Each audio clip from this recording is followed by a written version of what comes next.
I'm Well, ready. all right. First of all, Ready to go. guys, on behalf of everybody here, I'd like to welcome all of you to this podcast featuring Garlanx, Greyhastur, as you will, Nova, me, and Brayling moderating. So we're gonna get right into it, and we're not gonna interact with anybody. So keep that in mind. Let's go. Okay, we'll start off with introductions. I'll name each one of you, and you can tell us a little bit about yourselves. Galactic Underwear. Hi guys, most of you know me. My name is Galactic Underwear. I'm a Neverwinter Trickster Rogue. I mostly give out information about Trickster Rogues. I try and do my best to help out other classes as well, but my main goal is the betterment of the game because we all love this game.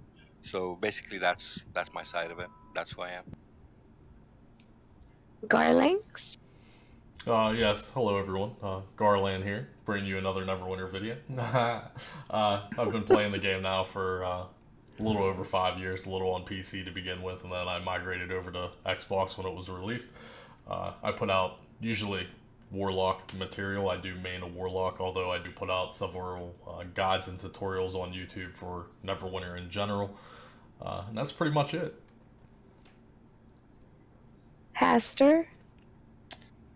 Hey everyone, so I'm Hastur in most places, but Greyhastur, I guess, on Twitch. I actually predominantly stream on Twitch. I main generally an OP. Well, I guess it's not really called that anymore, but let's call it a paladin and a ranger. However, I dabble on pretty much all the other classes, and I try to suck as bad as I can when it comes to a cleric. So, and I've been playing the game for just over 5 years.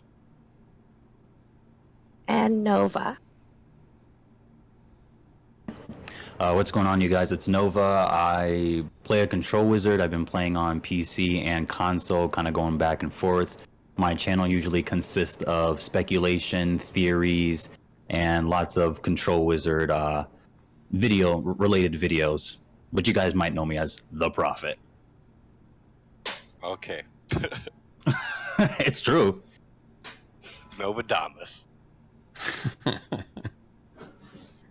Okay, I'm sorry. No, keep going. For the people that are viewing right now, how this is going to work is I'll name someone to answer a specific question from the topics that we have already discussed. That person will answer with their opinions, and then the rest can discuss when they're done with their response. I'll move on to the next person with a new question. If topics begin to drag on, I'll just move it along with the next question, and hopefully everything will go fine.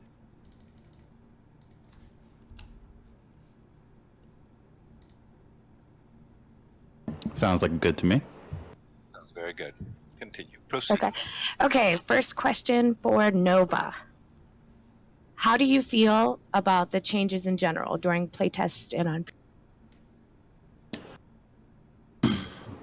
The changes to me at first were very overwhelming. It felt like I was playing a completely new game at first. I was really turned off by the way how the powers were laid out in the power menu. It felt like they were really trying to separate the classes from what they originally were into something completely different, into this new meta that they want to bring into the game. There were other things that I really enjoyed, like obviously like the story, the visuals of the game, but for the most part, I would say the one thing that I took away from playtesting is how much time the developers actually spent working on this module. They confirmed that they've been working on it for about 1.5 to 2 years now, which it's kind of crazy to think about that they had this plan for so long now, and it's at the point where it's still not even done. It's still not even ready. There's still not even a confirmed release date yet.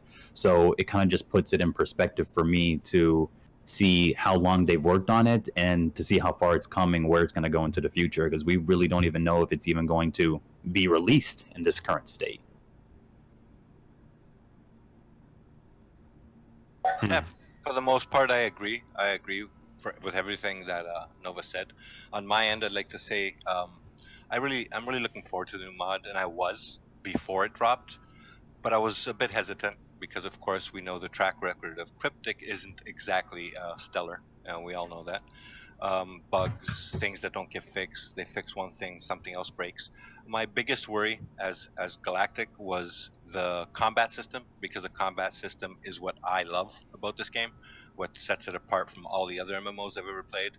And I was worried before I even went to preview, before I even set foot and downloaded the patch and got on preview, was that they're gonna fuck up the combat system. Excuse my French, and they did. The combat system is all over the place, and that's the only thing that's bugging me right now. The rest of the things can be fixed eventually if they really set their minds to it and listen to us.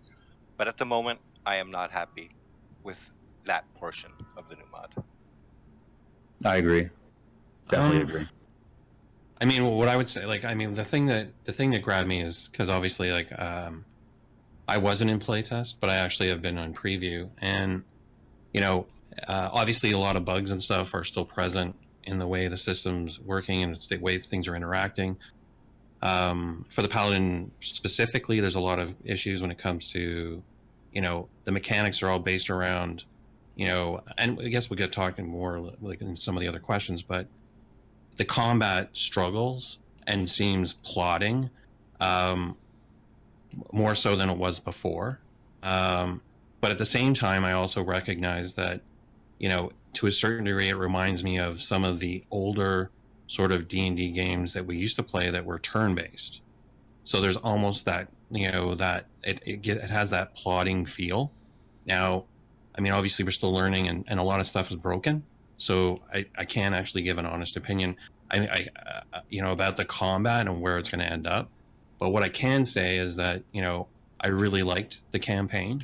Like the overall feel of the campaign was, it was nice. It was nowhere close to like a mod 6 leveling campaign. It had a reasonably good story. It had some good areas to go into. The way they, you know, integrated, I guess, heroic encounters into it, even though they're kind of broken at the moment, you know, was much better than the way they were before. There's a lot of things, like even bringing back like old content and making it relevant. Again, I thought were good things to go, because a lot of those areas were dead. So I mean, there's a lot of good things in the module. I mean, and right now, some of the bugs that are there are making it difficult to us to really, like for me anyways, to really evaluate how I overall feel about it. All right, I agree with most of everything you guys have said so far, especially Nova.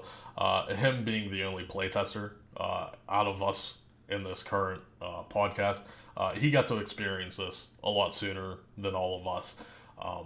When it first went to preview, I think everybody's initial reaction was more along the lines of shock and awe, because we're all veteran players. We've all been accustomed to playing this game for X amount of time. And them introducing these huge changes to us, I think it really shocked everyone. It was, like Nova said, it was very overwhelming.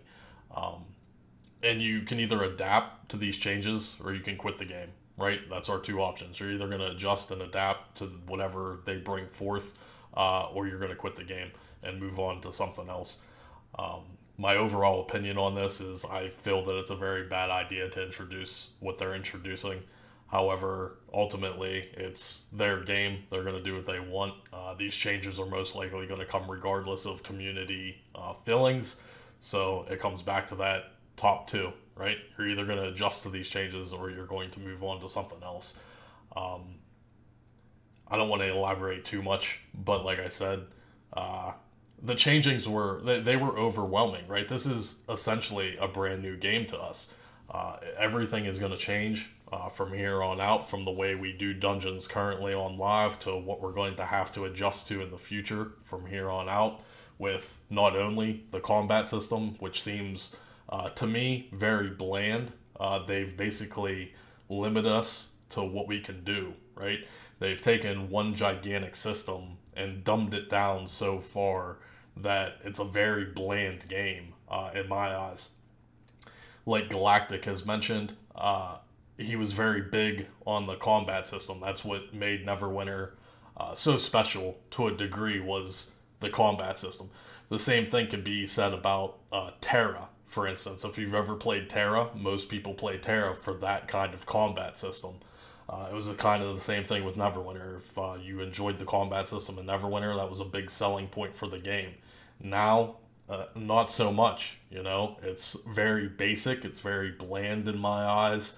You know, dodge the red, stay alive, get healed, do the damage you can do, and that's it. You know, I mean, there's no real rotations anymore. I'm sure we'll dive into specific class discussions here, but you know, there's no real rotations. Now you have limited options on what you can run, and you're going to basically be just spamming the same buttons over and over again, which ultimately is going to be boring, right? I mean, to me, that's not fun.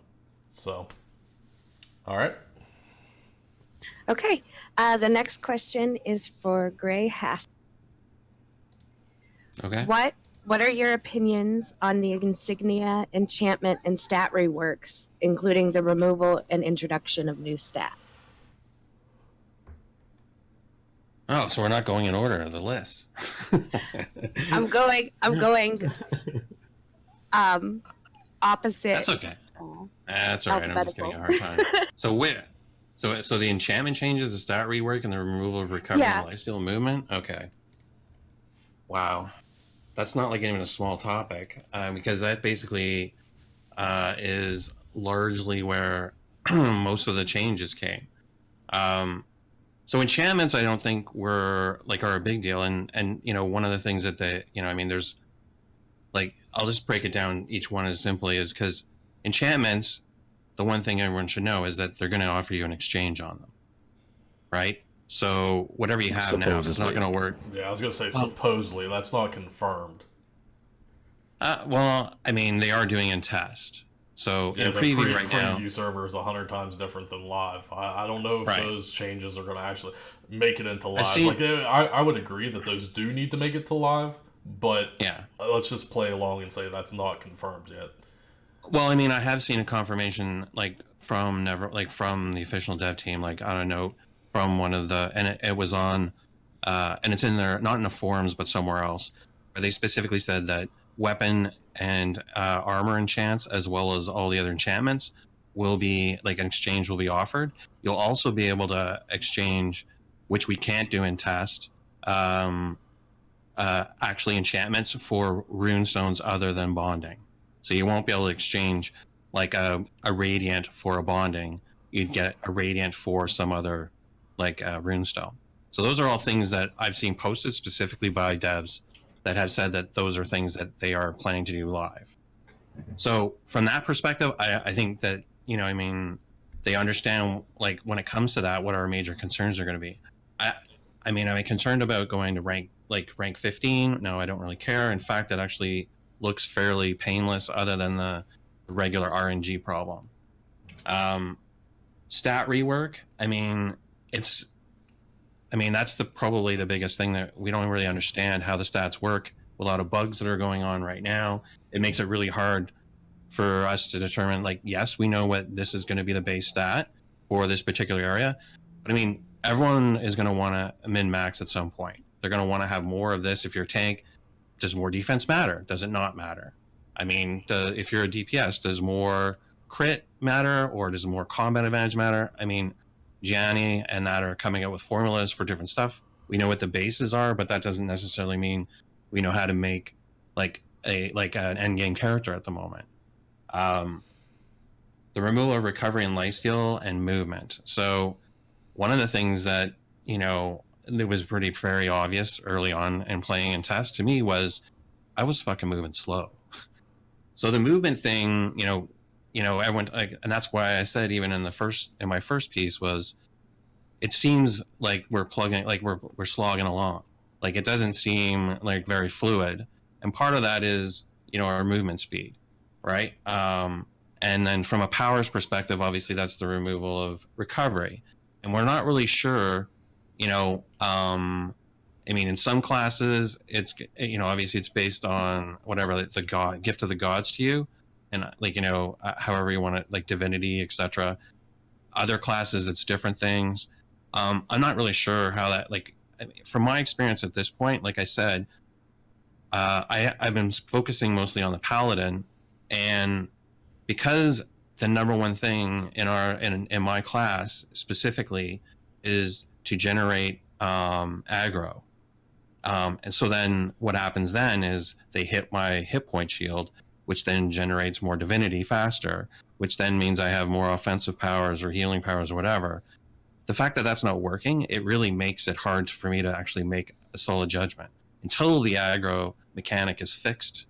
It seems to work fine because, like, on a fighter, which I have played a little bit as a tank, it seems to work fine for the DPS fighter side because they actually generate their own anger when they're getting hit on, and it goes out way faster, which I think is also a bug than it does for most things, because they're the AP generation and everything else on that particular class right now are not supposedly working as intended.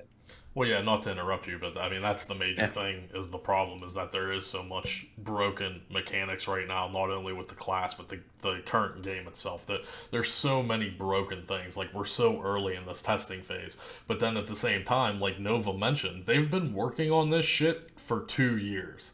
Well, give or take, you know, they've had the time. And that's what I mean. Like, if it's taken them this long, and this is what they're presenting us with, and it's still this bad, like, what's the point? It's going to take them another 2 years before this shit should ever reach the live servers, and we all know that that's never going to happen. They're going to push this out. I don't even think it should be launched. I completely agree with that 100%, that this shouldn't be launched for a very long time. But but they're going to do it. That's the thing. We all know Cryptic's background. They are going to push this content out regardless of it being working or not. But I'm sorry, like I said, not to interrupt, Gray, but for the Warlock, for instance, our AP generation, I don't know if it's not working. I don't know if it's not synergizing. I can't get 2 dailies in a boss fight if I tried. That's me. That's literally me trying to spam as much buttons as I can, and I have all the boons for the AP generation. I have everything I need for the AP generation. I think minus my necklace right now. I don't have the new necklace yet with the AP gain on it, but even counting that out, I could barely get 2 dailies on a boss battle. So you're telling me that's working? Like, come on now. Just to add to what Garland said, last night when I was testing with Sharp for AP gain, just like you're doing, it took me about 30 minutes just to get 5 dailies. 5 dailies as a control wizard took me about 30 minutes. I recorded the whole thing, and it's just crazy how long the cooldowns are, how hard it is to get AP gain, just the entire combat. To what Galactic was saying earlier, it's so messed up to the point where it doesn't even feel like the same game. It feels like some half-ass World of Warcraft game. Everything has been dramatically slowed down, and that's what they want. Everything is slow now. Well, I mean, to be fair, like, as I said, like, so I played the fighter, and the fighter, when I was on there, I was getting 4 dailies for 1 mob. I was getting 4 dailies in killing 1 mob, and like on my OP, I was getting 2, right? So right now there's a lot of variance. The fighter right now is broken in that regard, because I know a lot of the fighters that I'm playing with on preview right now, they're telling me they're getting like 18 dailies per boss battle. They're just sitting there spamming dailies, and it's like, I'm over here and I get to cast my Brood of Hadar twice if I'm lucky. Yeah. Right. Well, my opinion, as far as the enchantments goes, I don't think the enchantments are a main issue at all. I don't even think that's even a problem. If they can't balance out the rest of the game, enchantments are the last thing I'm looking at. They just need to balance everything out, and then we'll look at enchantments. As it stands right now, when I'm on preview from 5 to 10 hours every day, I cannot balance my stats at all. Everything is all over the place, and that's the last of my worries, is the enchantments, basically. Well, see, I agree. The enchantment is not a big issue. They can raise the enchantments to rank 20 for all I care. My concern is that they pretty much nerfed all the weapon enchantments, right? All of the weapon enchantments now have the same baseline stats. They all give 4.5 increased DPS, and then they have minor effects. Well, all those minor effects are pretty bad. I don't know if you guys have looked at them personally or, watched videos or whatever the case may be, but I've gone over every weapon enchantment. They're all pretty bad. Obviously, most DPS are going to navigate over to the Vorpal. I don't know what tanks and healers are going to use, and the same thing along with the statistics. I mean, the statistics aren't hard. I know part of the question was about the legendary insignias, we don't even need legendary insignias, most likely.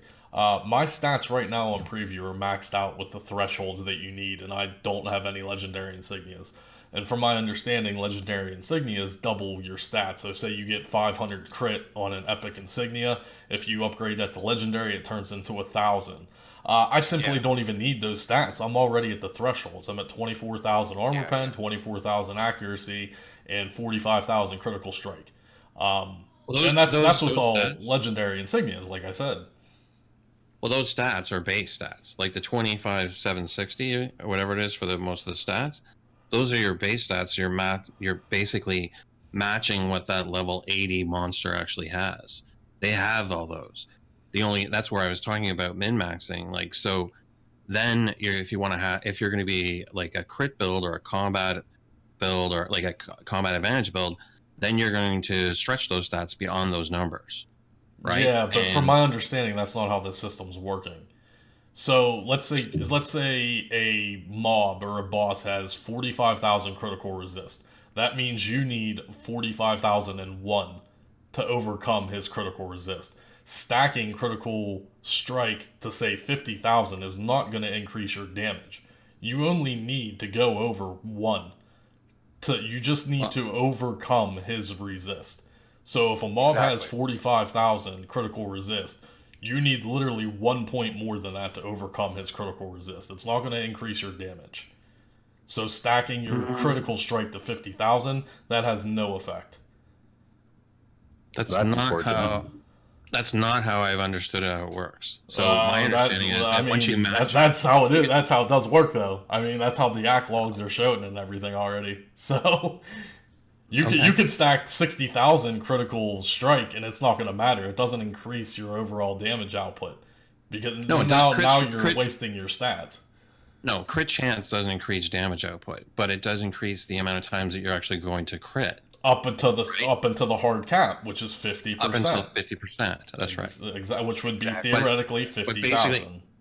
Right, but essentially right now, and that's what I'm saying is we can't tell if stuff's working or broken because, like, I am seeing crits like on stuff. It's less than 50% given how much I'm outputting, but I'm actually at the thing. So it kind of feels like, like if we're going to look at it from a die perspective, which I know Nova will jump all over me on this, but basically you're rolling a 20 to see whether or not you get a crit.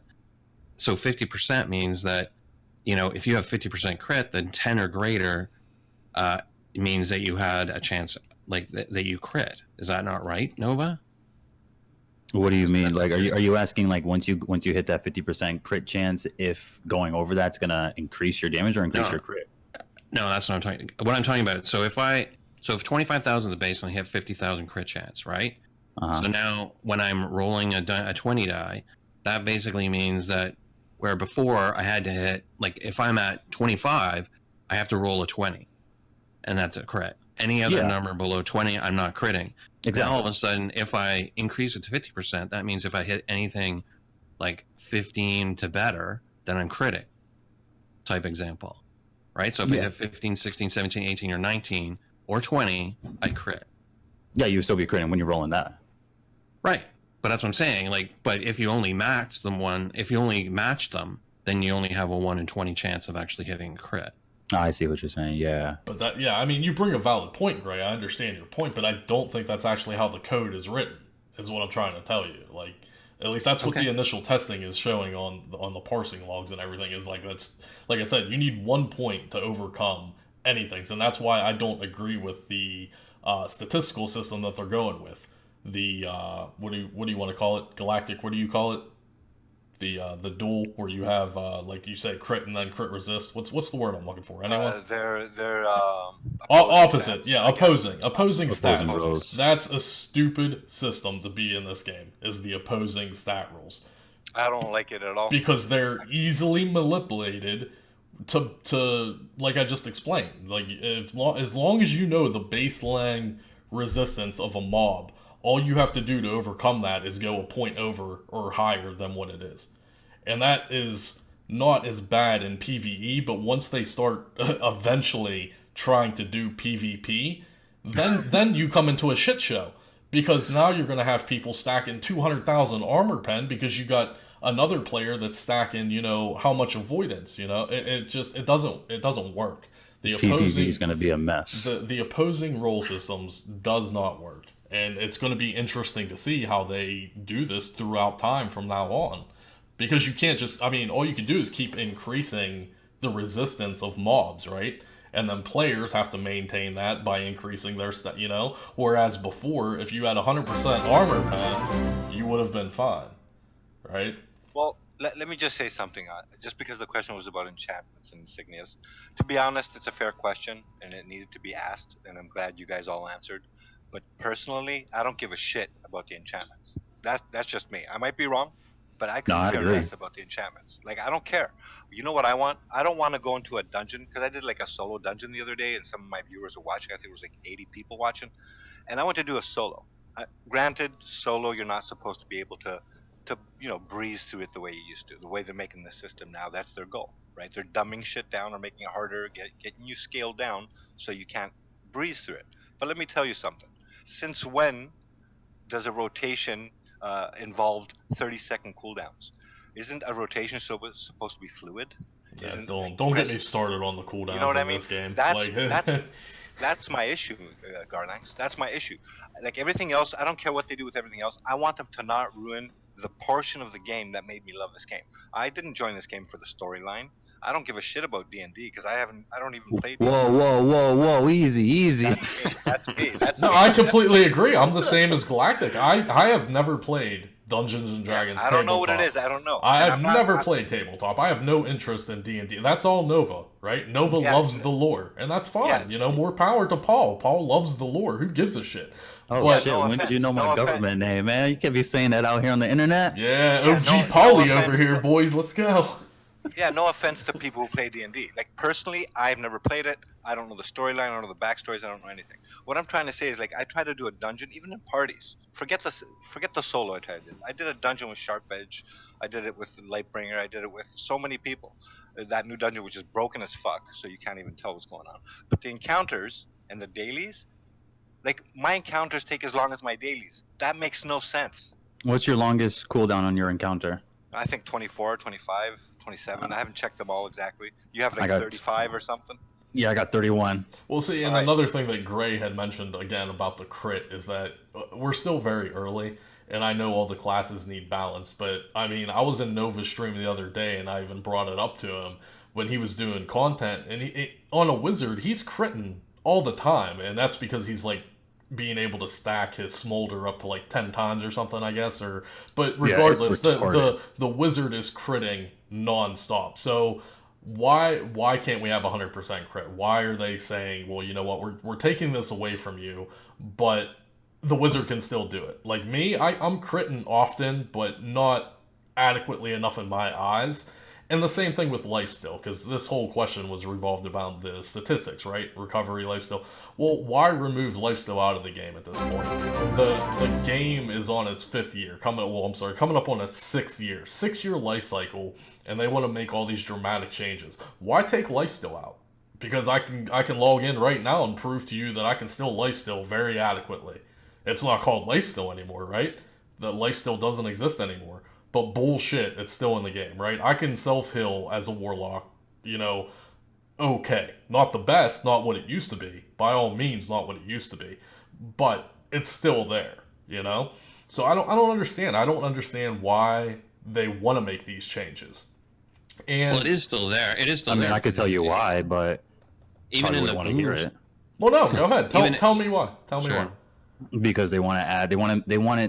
The developers want it to be easier to introduce new classes into the game, and dumbing down the game is going to be easier for them to balance shit. Like I remember you saying something about it on your stream one day, like it's the current build that we have right now in the game, mod 15. It's too much. All the stats, everything that's going on in the game is just too much for the developers to handle. So them dumbing it down to like, you know, for like a 4-year-old game is going to make it easier for them to introduce a new class so they don't have to go through all the stuff like Well, yeah, you were you know what talking that's about, called? You know what rewriting that's called? stats That's and called stuff. being lazy. That's what that's called. It's Yeah. having a small development team of only 5 or 6 or whatever developers they have. Very small, right? Because all the other developers are working on Magic the Gathering. So Neverwinter has like 5 or 6 developers working on this. this massive change, nevertheless. And this is the easy way out. This is the easy way out for the company. I've said it for the longest time. The only way to balance the classes on the live servers is to completely wipe the slate clean and start fresh. So what did they do? They wiped the slate clean and started fresh. However, I think they're taking too much at a time. This should have been broken up throughout the year. Everything that they're bringing in Mod 16 is overwhelming, not only for a player, but for the company. There is no way 5 developers can handle all this. You're talking about the whole stat rebalance, the whole character rebalance. Mod 16 is an entire module on its own, just the content as far as Undermountain goes and all that stuff. Then you have the new boon system in place, and all these other minor changes. And you're talking about 5 or 6 people working on all this. This isn't Blizzard, right? Like, this isn't Blizzard. There's not 100 developers doing this. It's literally like 5 or 6 guys. They had 14 doing this. They had 14 doing Mod 16, and then they have 4 or 5 for maintenance now. The other guys have gone back to wherever they were doing. Yeah, they all went to MTG. Yes. They all had, and that was my, I've told you this theory before, that this whole rework was so that they can reskin it for MTG. Damn, I didn't even think about that. Oh yeah, this is definitely Neverwinter. Yeah, Gray and I talked about this privately before, but Neverwinter right now is 100% the beta version for MTG. Guaranteed. Guaranteed this is the exact system that you're going to be looking at Magic the Gathering when it comes out. That sucks. You know what, to be honest, Nova, it's not going to suck because we'll be fucking ready for it. We'll be adjusted. We'll be adapted to it because we're going to have to deal with this shit now. And when at least MTG comes out, it'll be a brand new game, right? But the thing is, we won't have to reminisce about the old times in Neverwinter. Hey, remember when we used to fucking do this and that? But we are going to reminisce about it because it's going to be the same game, same developers and shit. It's like, are people even going to believe and trust in Cryptic anymore with what they're doing? With everything that they've done in the past, shady or not shady, like, are people really going to trust and believe them now with this new game that they got coming out? I don't think so. I firmly believe that they're going to lose a lot of customer base over Mod 16. I'm saying between 35 to 40% overall people quit this game. And I stand by that number. I really do. Unless they can turn this around within the next, let's say, 4 or 5 weeks, they're going to lose 40% of their customer base. On Neverwinter, at least. Goes. Yeah, it's not looking good at the moment. Okay, guys, Braylon, you want to move it along? I don't know. You want? Yeah. I'm going to move on to the next question. This one's for Garling. What are your opinions of artifacts and companions functioning above their intent? That's a good question. Well, as we know, the discussion has been free-flowing at this point. Everything's broke, right? Artifacts are completely broke right now. They're not even usable. So if you're running anything on preview and you're trying to do legitimate testing, you have to already punish yourself by not using your artifact. I think there's maybe one legitimate artifact, and that's the Soulsight Crystal that doesn't actually do damage, it just buffs you. But 90% of the artifacts on preview right now are broken. You can't use them. Not for any testing purposes or anything. If you're just farming the content, that's fine, because, that's basically cheating.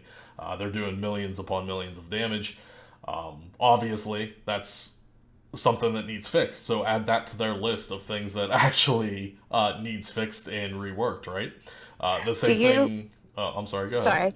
Do you feel that companions, how they're functioning now, is their intent for them to be stronger? If you're referring to the raw base damage that the companions are doing, some of them are broken, right? I believe the Earth Elemental currently is hitting for hundreds of thousands of damage. I don't think that's intended. However, the overall baseline damage for some of the companions, I do think that is intended. I've noticed that the Shulton Tiger, which we're all accustomed to running as our active companion, that thing's hitting for like 40,000 raw damage. I honestly do think that's actually the direction they're going. So your companion is, going to do some damage for you. But I mean, at the same time, look at the companion system overall and all the changes. The bondings have been nerfed again. All the power, or defense for that matter, has been stripped from the bondings. Now you can only use actual companion gear on your companion. You can't just, toss a bunch of rings on there.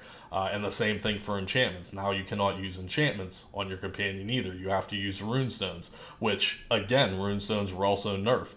I believe a rank 12 runestone on the live servers had 800 power on it.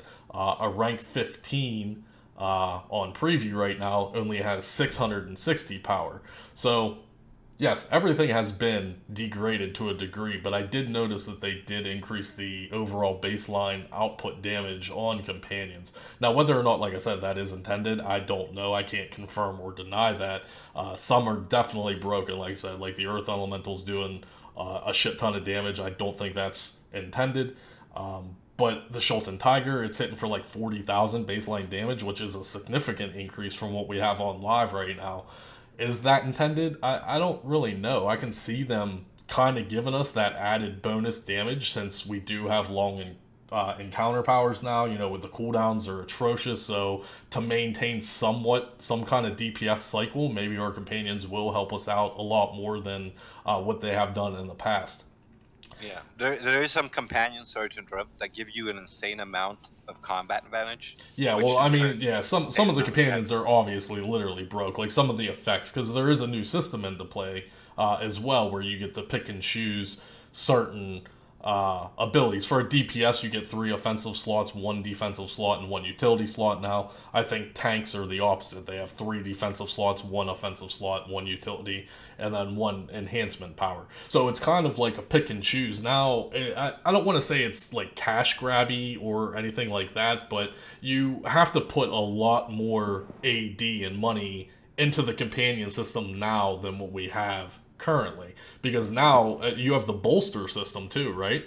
So every companion in the game has now been classified under one of 5 different subsections, right? But so it is definitely a cash grab, though. Yeah, I didn't want to say it, Paul. I didn't want to say it, Paul. I mean, come on, I'm trying to be nice here, but I mean, I'll say it. I don't care, because it's like, everybody spent all their time getting Archons and then, Shulton Tigers and all these best in slot companions that we were using for meta builds for like the past 5, 7, 8, 10 modules. Yeah. And now they're being split up. Well, yeah, now they're being that's split what I up. said. Now you need 5 legendary companions just to booster your bolster stat, and then depending on what other bonus things you need, then you have to boost those companions to legendary too. So right now you only need 5 legendary companions on live. But theoretically, now going from mod 16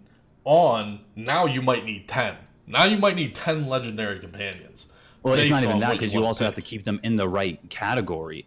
Like the Archons are split up, and then full bolster, and then for the full bolster, everything is all split up, and it's like it's making people go out and buy more companions, waste more AD, companion upgrade tokens, and watch. In like the next 5 modules, they're gonna throw this entire thing away and do something new. I mean, idle companion slots are like done. Totally skipping the fact that bolster doesn't even work. Well, yeah, that's it. Yeah, it's not working right now. Like I have 10 legendaries in my beasts, and it's picking a couple of epics, and I don't know why it's doing that. Like Neverwinter, everything is broken. But what my if you want to call, go ahead, Greyhastur. Go ahead. Sorry. If you want to talk about cash grab, and that was kind of where this was kind of spinning off into a little bit. I mean, the only thing that I really find like that is like literally pay to win in this particular mod is Mount Insignia is going to legendary.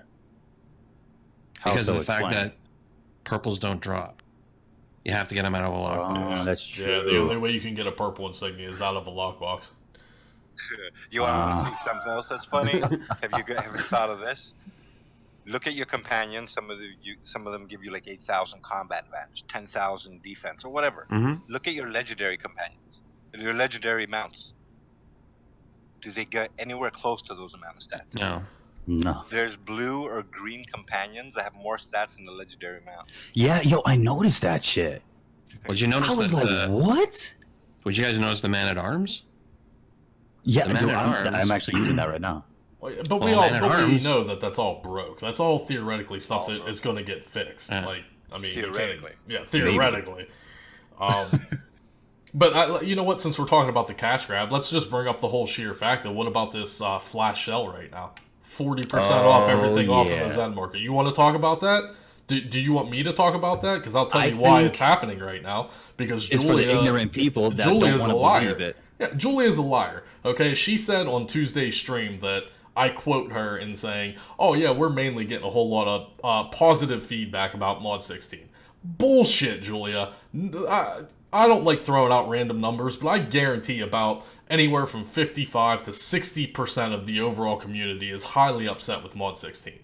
Exactly. Yep. And she's And gonna I say think that's on a being minimal, stream, too. and she's gonna say on stream that we're mostly getting positive feedback for Mod 16. You know who you're getting positive feedback, and I said this on my live stream the other day. The people that are praising the company are the little Timmies that have no idea what the fuck they're doing. Period. They shouldn't even have an opinion as far as I'm concerned. They're either playing the game maybe once or twice a week, or they're playing every day, but they're only playing 2 hours a day. That is what Neverwinter is all about. It's about the casual player. It's never been about the veteran player. The Cryptic does not like veteran players. I've said that numerous times as well. They rather all of us quit and have new blood come into their game than us continue to play the game. Because we're not giving them any money, right? We're all self-sufficient. I haven't bought Zen, and I can't, you know, I have 2 billion AD. 2 billion AD. What the hell am I gonna do with 2 billion AD? You could give me some, so I can get on Never buy PC. Zen again, right? So we have a 40% flash sale. We can't even get. We normally get a 40% sell once or twice a year, Black Friday and normally during Summer Festival. So out of the blue, they give us a 40% weekend sell. Yeah, it's to shut people up. That's all that is. That's like, oh, you know what? Don't look over here at this Mod 16 Fugazi bullshit we got going on. Here's 40% off on live right now. You go ahead, just buy what you guys want. Yeah, buy. And they're doing buy what exclusive giveaways for positive feedback on Reddit right now. Well, I've been fucking banned on Reddit for 3 years, so I couldn't tell you what the hell goes on over there. Dude, on that live stream, I actually mentioned, I asked Julia a question. I said, do you even watch? You should really watch some of our podcasts that we do lately for Mod 16. And she gave me Braylon, remember that? She gave me a look like she didn't see No, it. she was She looked at the camera. It looked like she was legitimately pissed off that I had negative feedback about the new mod. And I was like, all right. Like, she blatantly lied. She blatantly lied. There's no way that they are getting an overwhelmingly positive feedback for Mod 16. You can just look on the forums yourself and see that there isn't all positive. Yeah. Majority of it's all negative. Yeah, but listen to this. Like, okay, granted, they're going to patch it every Friday, whatever. Whatever they're going to do. They say they're going to fix they haven't even patched anything today yet. We're still all eagerly waiting to see. Did they? The patch is up. Checked. I haven't checked. The notes aren't up, but they did do a patch to preview. That's not even the issue for me. For me, the issue is I look at the track record from Mod 6, even further back. Every time they brought in a huge overhaul, how did that work out for them? I remember when they tried to fix a Tong bug in the end where you kept teleporting to the back where the chest wouldn't open. And when they fixed that bug in Tong, it ruined MSP's fucking treasure chest. How does that even work? How do you get a Tong chest, a Tong fix to ruin an MSP chest? Broken code. Broken code. So when we say negative, that's all it is. Yeah, and when we start with a negative comments and we start talking bad about Neverwinter, they take it personally, like we're talking about them. I don't care who's a dev and who's the community manager. I want my game to work perfectly. I want people to be able to enjoy the game because we love this game. Let alone the fact that there's not a lot of people playing the game in the first place. Just keep us happy. And why do you always look at the newcomers? Oh yeah, granted, you need new players to make more money. Well, yeah, it's a free-to-play game. That's 100%. But the veteran players would get more. The veteran player would get more people into the game. You know, you see people playing streams on all these old MMOs, and new people watch them, and then they get into the game because all these old players are, doing these raids, doing these dungeons and things, and they want to get into it. New players can't ever access that shit, and I really hate how they've been focusing on the new players so much, giving them all this free shit, making them get to the level where we are at right now for the past 5 years that we had to work to, and they're just handing them out on like a silver gold platter to all these new players. Yeah, it's not right. Here's my biggest issue. Let me just throw this out there. I said this on my live stream actually today. It really hit me hard yesterday. I ran a bank heist, okay?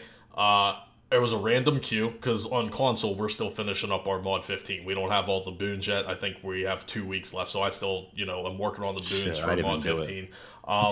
Yeah. So I did a random public queue of the bank heist. I went in there, being the maxed out character that I am. You're all familiar with me.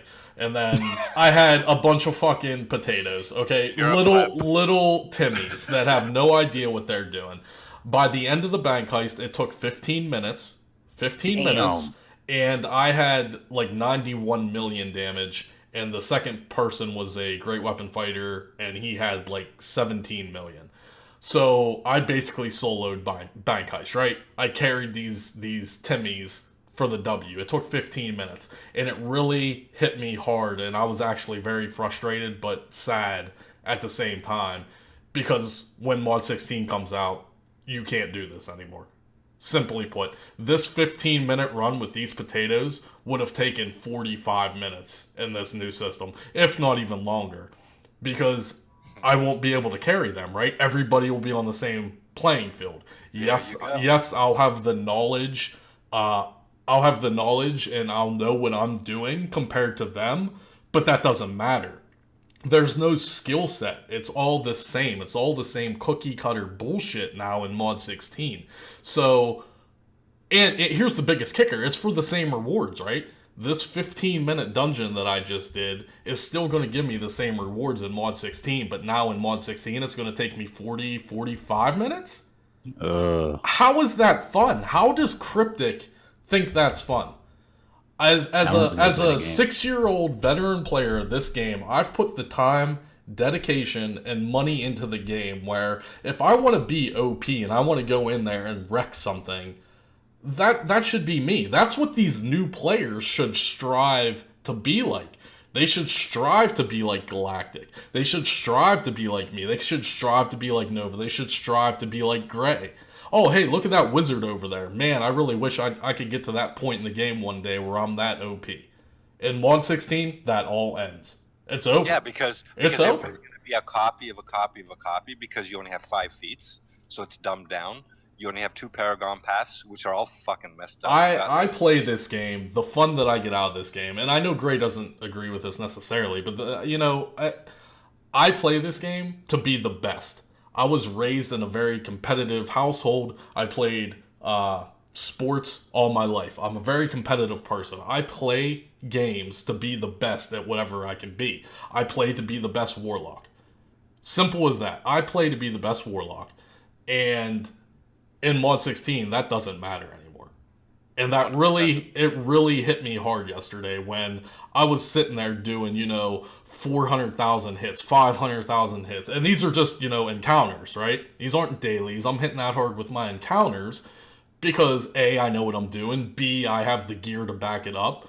And it's just sad. It's really sad that they're taking a almost 6-year-old game and turning it into something so simplistic that a 10-year-old could be good at. It drives me insane. It's like, hey, let's just give everyone a participation trophy for playing Neverwinter at this point. Like, screw the veteran player base, your skill, the time, the dedication, the money you've put into your character. It doesn't matter. And Mod 16 kills that. And it really, really hit me hard yesterday when I was doing that bank heist. I was like, I'm never going to public queue a dungeon in Mod 16. I'm never going to do that. Because I can't risk taking 45 minutes of my real life time to carry a group through Kessels or Shores or Spiders for the same rewards that I would get in current, like, Mod 15. Are you really going to do a 45-minute spider run with a bunch of fucking Timmies for a black opal? Let's be honest. I would do a 45-minute run of a old castle. Never. That's the only dungeon I would do a 45-minute run. OGCN. That's it. But I mean, do you guys agree with me? Like, do you agree with that? Am I by myself on this? No, dude. I definitely agree. Definitely agree. Because like I play, like I said, I've put the time, I've put the dedication, I've put the money, I've put the financial value in my character. And people respect that. People know that. People look up to me. Not being a content creator, but just being in game. People are like, oh man, Garland, I can't wait to get to that point in the game. I can't wait to be 19,000 item level and have a maxed out character so I can help people run, dungeons. That doesn't matter in Mod 16, guys. That is over. That philosophy, that mindset, it's done. It's over. It will be if it stays as it stands. And the thing is, like, I used to enjoy when I get tells from random people, and you can ask Braylon, and especially Braylon because she's around me all the time. I'll get 10, 20 tails per day. Ask him, hey Galactic, what do you think of this piece of gear? Should I use this? Should I use that? In the new mod, it's not going to matter. They're going to send me a tell. I'm going to say, dude, it's 5 feet. Just pick any one you want. You'll be fine. Gear, It's- what's the best? It's literally it's made for someone with the See what I'm saying? IQ of like It's 70. anybody like can be anybody can be good, and rotations are dead unless they change this shit around by the time it hits live. This is dead. I literally jump around the mobs for 30 seconds until I can throw an encounter. Oh, me too. I'm good. I'm So gonna I move on haven't to the seen- next. Oh, sorry. Just one piece of news. So I actually just sort of peeked in, like into preview. So they did make some changes. So the one that just jumped out at me because we just talked about it. They took the man at arms and they divided the stats by 5. Right. So basically, it would, if you have green, what was 5,000 defense is now 1,000. 2,500 combat advantage is now 500. So, and I'm assuming it just goes up the stack that way. So they probably worked on companions and whatever. So they probably fit. Can you look at the artifact real quick? I don't want to get too off topic, but can you just look at the artifact and see if it has changed at all? I'm not in there anymore. Oh, okay. Okay, go ahead, Braylon. Let's move on. We're already like Okay, an hour next question. in. So. This one's for Galactic. How do you like the new campaign for Mod 16, including the new dungeon and the fact that there's only one new endgame dungeon? And how have you enjoyed the loot in that dungeon? Do you feel like they upped the Wait loot a minute. volume? Loot. What's loot? Loot. What's loot? Do we have loot in this game? The only time. Oh my god, it's I Final really- Fantasy words. You know how I talk. No. Let me just go back. Let me just backtrack to the past a little bit. And people who are like Garlanx here and Nova that's been here in this game for a long time, and Haster, you'll understand what I'm saying. There was a time where we grinded CN to get a fucking girdle that was worth 5 to 7 million. There was a time where you could make money in this game. There was a time even in Cradle where we'd grind 60 cradles per day to make 700,000 off a UES. And then it went down. Even when it went down to 300k, I was fine with that. But they constantly introduce things to the game that ruins the economy. Constantly. What's the point of the reroll system? You know what the point of the reroll system was? So you can waste AD and get a lot of UESs so the market goes down. That is just fucking dumbassery. We need ways, and I'm not talking about me, because I have a lot of AD. Garlanx has a lot of AD. I'm sure Nova does. I'm talking about the Nah, I'm lower end broke. game players. Like the lower end players, what are the lower end players going to do? How are they ever going to get higher level if they can't make a single dime in this game? Like, you know what I'm saying? There is no such thing as a loot table. They're time gated. They're When time we were gated running now. the dungeon, I was getting, let's see, black opals, blue insignias. Like I was getting shit that I get in the ETOS in this level 80 dungeon. Like the loot tables are all fucked up. Dude, Beyond there's belief.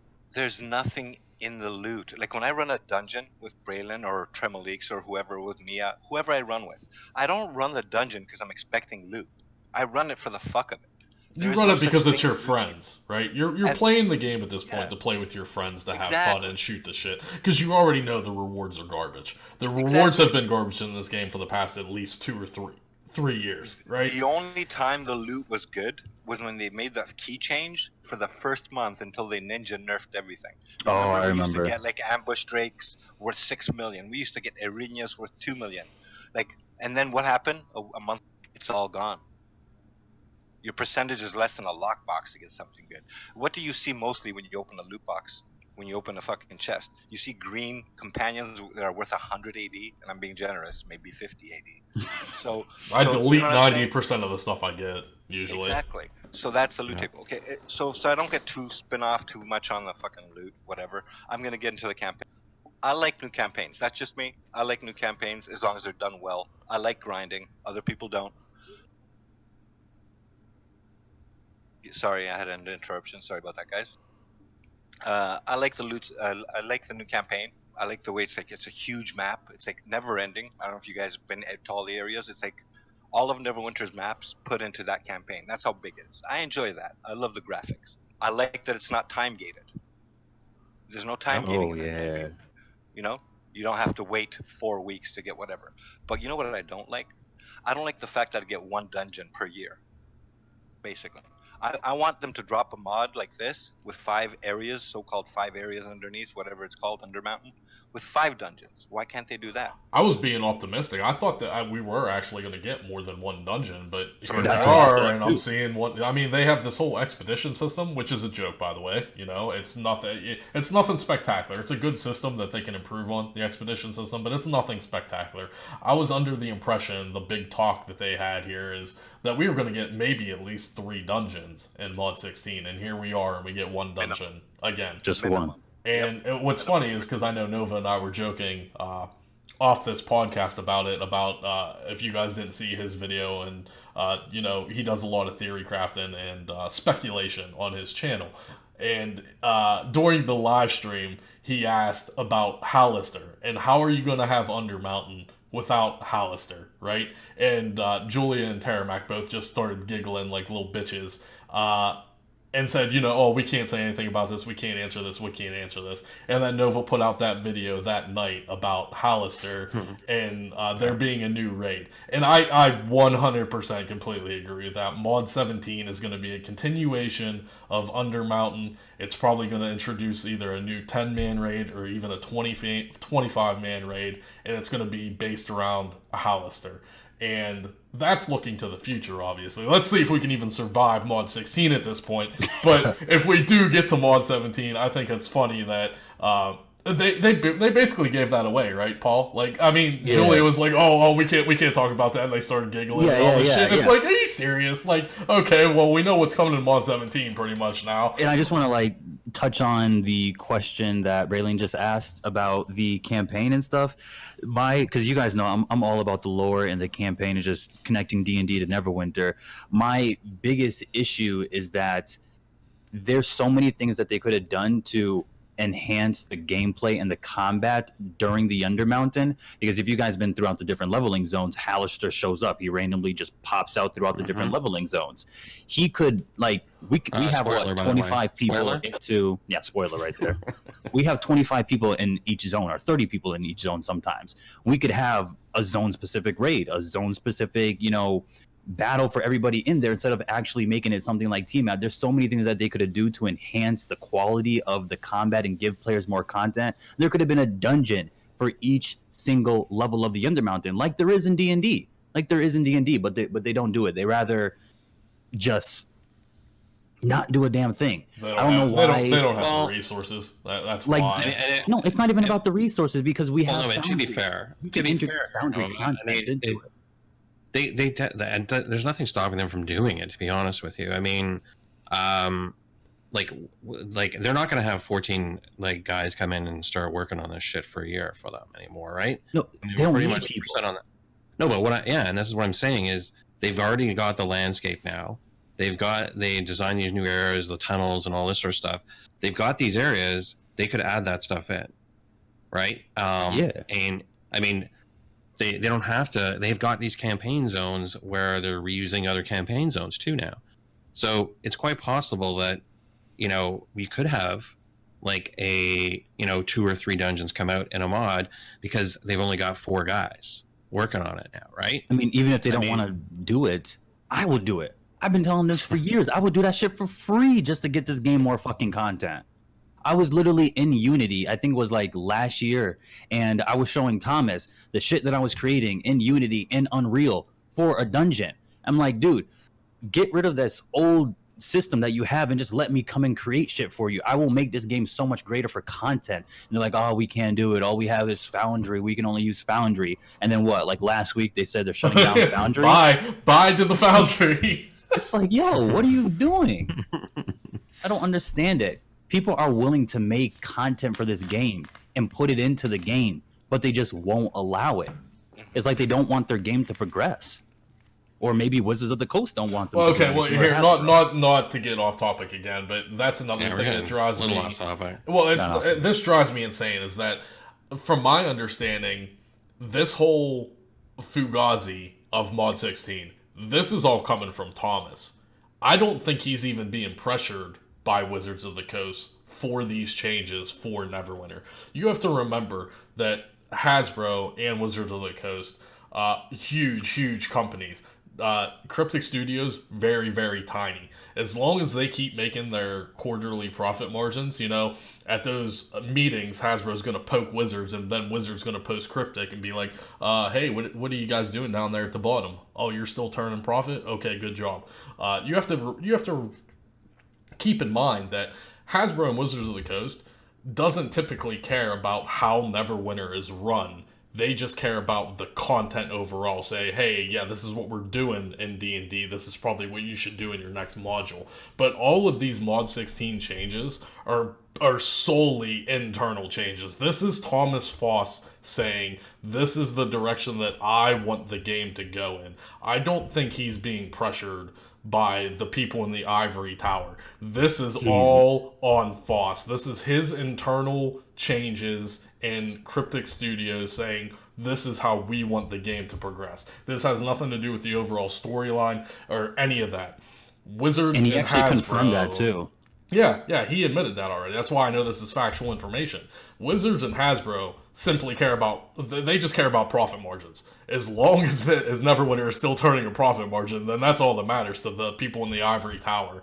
This game can continue on the same path that it is on live right now with any of these Mod 16 changes, and Hasbro and Wizards of the Coast wouldn't care either way. This is all coming from Mr. Foss. This is 100% solely internal Cryptic Studios changing the game based upon how they think the game should be brought from here on out. And I don't agree with that. That's just me personally. Like I said, maybe some of you guys out there listening in, podcast land are going to enjoy the Mod 16 changes. I cannot agree with this. One man or the company itself saying, oh, well, this is what the community wants, when in reality the community is saying, no, we don't want this. Yeah. Granted, in the beginning, I was excited. I'm the first to admit, the first day it dropped, I was so excited. Mm-hmm. I swear to you, an hour later, I lost that excitement. I lost it. Just fell out of my butt. It was gone. His face palm inflicted. Even me, I'm a very pessimistic person. Even in my livelihood. Because if you're pessimistic, then you are never going to be let down, right? It's just simple as that. If you're already expecting the lowest, then you can't be let down, right? So when it comes to Neverwinter, I was trying to actually be optimistic, right? All of this stuff that, some of the testers were telling me, like, oh yeah, big changes are coming. Don't give up on it. Big changes are coming. And then they got me all hyped up for Mod 16, right? And then Mod 16 comes out on preview, and it's like, what the hell is this? Like, it's the very basis of what Nova said at the starting of this podcast. Very overwhelming, and the shock and awe factor is like, wow, you just took a game that I loved for the past 5 or 6 years and now essentially just turned everything upside down. I have... Go ahead. Sorry, I was going to move it to the next question. Sure. For Nova, how do you feel off. about the new mechanics, the fluidity of the mechanics, and what do you feel about the stat reworks? Let's see, stat rework. I guess that goes back to like the opposing roles and things like that. I don't really like how they removed the lifesteal, how they kind of got rid of recovery, didn't really get rid of recovery, only gave you like one source to get recharge speed, which is beyond me. What was the first part? Sorry, I forgot.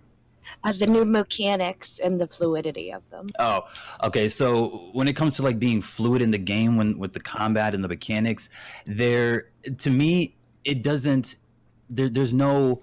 It's not fluid. It's so clunky. It's slow. It just feels like this is honestly how it feels like. I do Q, E, R. Those are my encounters. Maybe tab, and then I'm just jumping around, hoping that my at-wills will freeze them and stun them in place so I can save my encounters for more. I feel like I can use my encounters, then I have to run around for like 5 minutes hoping that I survive, and then come back, use my encounters again. It's good time.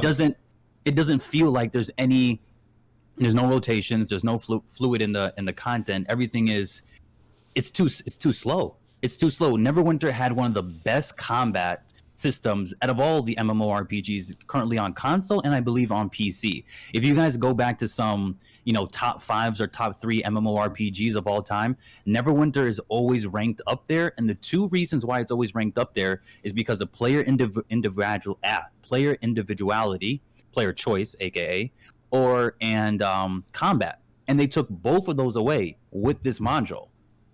And I just feel like what's happening right now with how we're having our combat is going to turn a lot of people away, especially new players. New players love combat. This combat is going to be way too slow for them to even want to take a stab at it, I think, in my opinion. I think they need to get rid of the changes to the classes, what they did to the classes, in the roles and things like that. And I think the game will be fine, honestly. I just don't like how the mechanic reworks are and some of the stats like accuracy, and you have to have this much amount, like how Garland was saying earlier. You only need to have like 0.1 above the enemy and you're fine.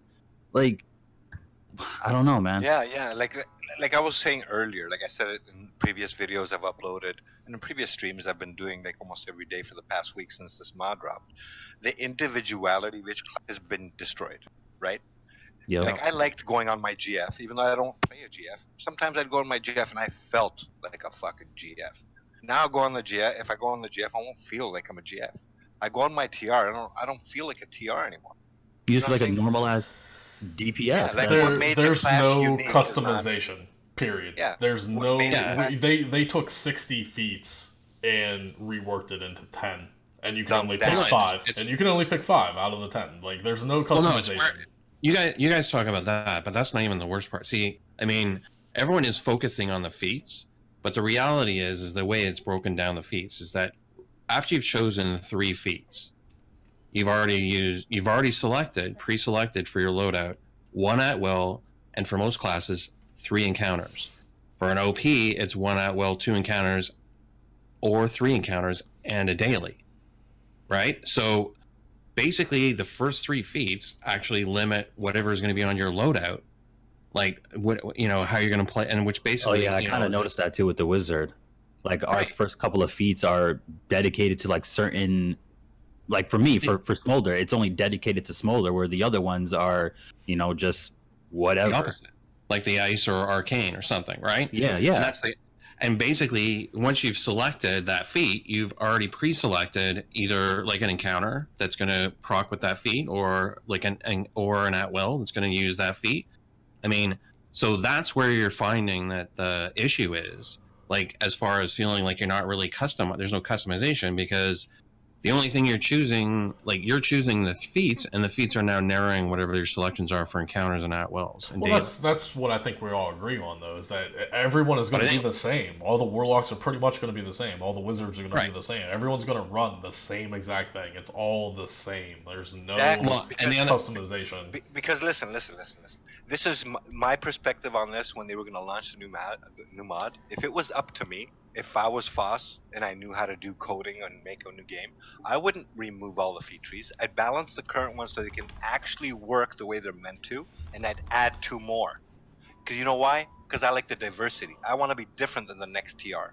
I want to be able to have choices, to think for myself, to add 2 more feat pass? My mind. Yeah, to dip my tongue into my mind and think of what I should use. Not have like limited choices, so we're all pointed to a certain direction. So we're all going to be the same.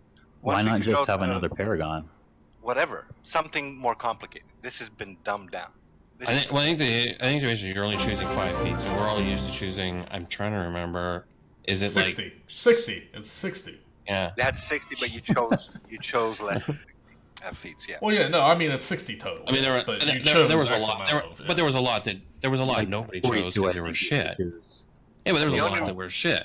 Yeah, the only reason we weren't thinking about those feats was because most of the trees were fucking retarded. They didn't work. The system we had before was perfect. Yeah. Because I don't know if it's the same for all the other classes, but as a control wizard, the feats that we had before, Oppressor, Thaumaturge, and Renegade, Oppressor was for control wizards that actually wanted to control. Thaumaturge was for DPS, and Renegade was for support. Now, it's like, you can only be DPS. Oh, you want to have some utility as a wizard? Sorry, can't do it. Oh, you want to throw out some buffs? Sorry, can't do it. I'll go play a different game. Yeah, well, I don't understand that. To be honest, I don't understand that because it says TRs, right? And SWs, what is it? CWs can only be DPS and DPS. What's the point of a second Paragon if it's the same exact thing? Yo, for real. Yeah. What's the point of one's what for mobs? I actually thought, like, initially when I first saw like the feat stuff, I was a little disappointed and upset because I couldn't, like, on my OP I could barely even understand, like I mean, I was like, there was no choice, period. Like, there was one feat where I was like, yeah, can I not choose either of these, right? Because I mean, it makes no sense. Neither one of them makes sense to me. Like that I would select it. And then I actually thought, well, you know, remember they talked about attributes, like, and then they came out with the thing, well, this is what all your attributes are going to be. They're all going to be the same. Don't even get me started on that. Well, and I was like, oh my God. Like, I mean, at first I started thinking, well, if I was a healer, why would I want 18 Constitution on my fucking paladin, right? Like, I mean, why would I do that? Like theoretically, like if I was rolling a character, and then, you know, and then somebody turned to me and says, well, you know that those like attributes don't do anything, right? Like, I mean, that they really have no, like, we're talking like 2%. Yeah, they really. It seems like they don't do anything. To be honest, They really don't. They really don't, right? Like, I've actually tried like putting points in every different one to see if anything improves on something, and no, it doesn't. Like, I mean, you're moving the needle like so little that it really, like, I mean, if they give it those rolls, it's like, yeah, well, whatever. Like, I mean, so like your attributes do nothing, so these numbers mean nothing. You know, that's the one part of this whole thing, like that, like I say, I mean, the feats, like for the OP, I am like livid about one of them. It's totally pointless. And, you know, I've talked before about the mechanic on the paladin specifically, but the other one that, you know, and it's obviously getting a lot of talk on the forums, is Divine Palisade, which is our tab mechanic. So, like, have you guys even know what this is? Like, summon Divine Bearer, which decreases the damage taken by allies who stand in a cone behind the barrier by 10%. It's 10 seconds, and it costs 60% of divinity that the paladin would have. Sounds like something you're never going to use, is what it sounds like. Yeah. And that's an actual tab mechanic. Like, that's the tab on the thing. Dude, we don't even have tab anymore as a wizard. We don't have spell mastery anymore as a wizard. Let we me only tell have you it on something. 3 powers. This is how it's gonna work. All right? They're gonna drop this on live, all right? And then Garlanx, me, Nova, Gray, whoever wants to make a build video, this is gonna be the build video. Here's your tip. This is the gear. These are the 5 feats. These are the boons. Good night. It'll be a 3-minute video. Yeah, I'm so used to putting out 20 to 30-minute build and guide videos. The new guide for Mod 16 is going to be probably 5 minutes. When you want to oh yeah, your gear doesn't matter. Here's some companions. Yeah, you want to get these mounts, and here's your build. All right. And when you want to show more rotation, you know what you're going to be showing? Throwing one encounter and then jumping around the dummies for 30 seconds. Another one. A little SpongeBob meme. 70 years later. Next encounter power comes back. This kind of leads to the next question. You guys touched on it a lot. For Greyhastur, how do you feel about the new Paragon paths? Yeah, I think we talked about that. But honestly, his personal opinion. I know. I honestly, I know how. I know. I kind of have a feeling of what they were trying to do, and honestly, they didn't hit the mark. Do they ever? Like, yeah. I mean, the two. Like, I can understand. Like theoretically, the idea is that, you know, I can even think, like, from a monetary point of view, they would want everyone to have, like, you know, 2 loadouts for, you know, one path and then 2 loadouts for another, so everyone buys loadouts from them. But reality is that, you know, I mean, for DPS, like, it's DPS or DPS, so generally it's going to be single target versus, you know, AoE. But you can't even you can't change your loadouts in dungeons. Somebody was mentioning that on the Neverwinter on Center Discord, that I think one of the developers said that you can't change your loadouts in dungeons now. I don't know if that's true or not. I've run a couple of dungeons. I've been able to change, but I mean, I can't say that for the new one because I haven't been in the new one. But in the older ones, yeah, you can change your loadouts when you're playing still. Let me see if I So, but I mean, the part, but I mean, I guess the real thing is that, you know, I mean, you know, is the like, there's so like, I mean, you're locked in. Like, I mean, you're not gonna like, I mean, there were paladins, believe it or not, who did real damage, like, you know, could carry an entire group through a dungeon. You're referring to live right now, though, right? I'm referring to live right now. Yeah, you're but, not. I mean, Yeah, not 116. Yeah, okay. Yeah, a paladin now, like if they were gonna go in with a dungeon, basically, you know, good luck, right? Like the tank doesn't do any damage, like barely, you know, for yourself. Like, I mean, I was almost considering like unless they make some serious changes to some of this stuff, like this tab mechanic, my paladin's going in the garage. I'm loading up my fighter, and if people want to tank, then that's what I'll tank.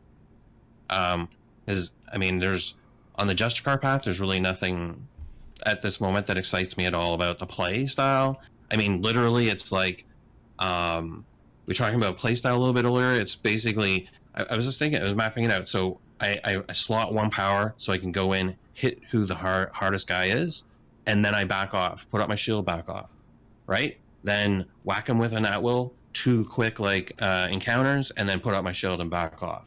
And then the only thing that's making it go any, like, I mean, I'd be there all day, like just for any regular fight, except for the fact that most of the companions I have, I guess, are broken, because basically just go in and clean the floor up with the rest of them while I'm standing there. So basically, as a tank, I'm a voyeur, right? Like, I don't really do anything. I just, you know, I grab a little aggro and I sit back on my ass. Let me interrupt you here for a second because I have a question for you. Since I only play a warlock, I don't know anything about any of the other classes in this current system, but I've been hearing a lot of chatter in my community.